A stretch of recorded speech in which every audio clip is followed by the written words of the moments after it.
15 টাকায় 12টি দ্রব্য কিনে 14 টাকায় 10টি দ্রব্য যদি বিক্রি করে তাহলে তার শতকরা লাভ বা ক্ষতির হার। এইখানে দেখো 15 টাকায় 12টা কিনেছে, তো সেই ক্ষেত্রে এই দুটো ফ্র্যাকশন আসছে, 5 5 25, 7 4 28, তাহলে এই ফ্র্যাকশনটা বড়, অর্থাৎ এসপি বড়। এসপি বড় মানে profit, profit by cost price multiply by 100% হচ্ছে এইটা লাভ।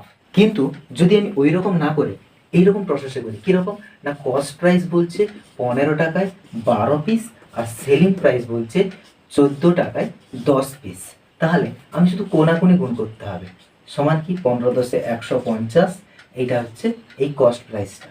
ওকে, আর সেলিং প্রাইস কি না 14 12, 14 2 28, 14 1 14, 15 16, এইটা হচ্ছে এসপি। কস্ট প্রাইসের থেকে সেলিং প্রাইস, ক্রয়ের থেকে বিক্রয় বেশি, তাহলে প্রফিট হয়েছে কত না 18 টাকা প্রফিট হয়েছে। তাহলে প্রফিট পার্সেন্টেজটা কি করে বার করবো, 18 বাই কস্ট প্রাইস 150 মাল্টি